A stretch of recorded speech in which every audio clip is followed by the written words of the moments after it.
एक जंगल था। उस जंगल में एक चिड़िया थी जो अपने परिवार के साथ रहती थी, अपने बच्चों के साथ रहती थी और उसके दो छोटे छोटे बच्चे थे और वह घोंसला बना के रहते थे।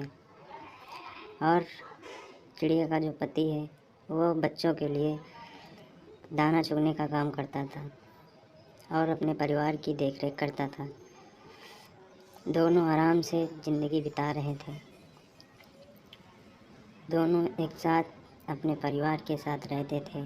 फिर एक दिन अचानक आंधी चलने लगी और बहुत तेज़ तेज़ हवाएं चलने लगी। चिड़िया घबरा गई और इतनी हवा तेज़ थी कि सब बच्चे भी डर रहे थे।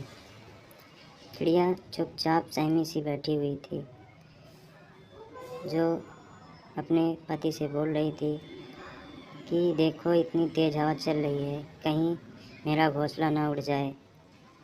इतने में चिड़िया का पति बोला, ऐसा कुछ नहीं होगा, ये घोंसला बहुत मजबूत है और हमने अच्छी तरह से बनाया है। फिर भी चिड़िया मानने को तैयार नहीं थी। अपने बच्चों की देख रेख अच्छे से करना चाहती थी। दोनों एक दूसरे से बात करते रहे और हवा तेज़ चलती रही। हवा और तेज़ हो गई। चिड़िया और उसका परिवार बहुत परेशान था। काफ़ी समय बीत गया। कुछ ही समय बाद बारिश होना भी शुरू हो गई। अब तो चिड़िया और भी बहुत परेशान होने लगी। अपने बच्चों की खातिर वो बहुत परेशान थी। फिर उसका पति बोला, देखो कोई बात नहीं, हमको कुछ नहीं होगा। चिड़िया बोली, पानी तो बहुत तेज़ आ रहा है और हमारे बच्चे भीग जाएंगे। फिर चिड़िया का पति बोला, ऐसा कुछ नहीं होगा और हमारे बच्चे ठीक रहेंगे। चिड़िया ने बोला, इस पेड़ पे पत्ते भी कम हैं और पानी पूरा घोंसले में आ रहा है।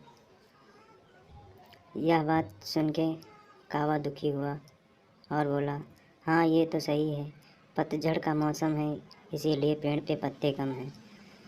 चिड़िया उड़कर अपने पंखों के सहारे पानी को रोकने की कोशिश करने लगी। फिर भी पानी रुकने का नाम नहीं ले रहा था। मौसम और बिगड़ रहा था। चिड़िया और उसका परिवार सहमा हुआ था। दोनों बच्चों को लेकर परेशान थे। बारिश है कि रुकने का नाम नहीं ले रही है और दोनों बच्चे भीग रहे हैं। चिड़िया का पति चिड़िया से बोल रहा है, चिड़िया तुम परेशान मत हो, मैं कुछ करता हूँ। और चिड़िया का पति वहाँ से उड़ गया।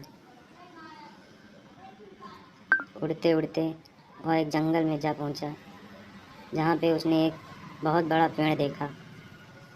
वह मन ही मन में विचार करने लगा, क्यों ना मैं इस पेड़ के पत्तों को ले जाके अपने घोंसले के ऊपर रख दूं, जिससे मेरे बच्चे सलामत रहेंगे।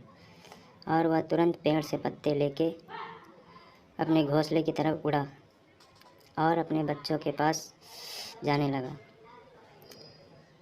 और पत्तों को घोंसले में रख कर फिर दोबारा वापस पत्ते लेने पहुंच गया। पत्ते लाने के बाद पत्तों को बच्चे के ऊपर से ढक दिया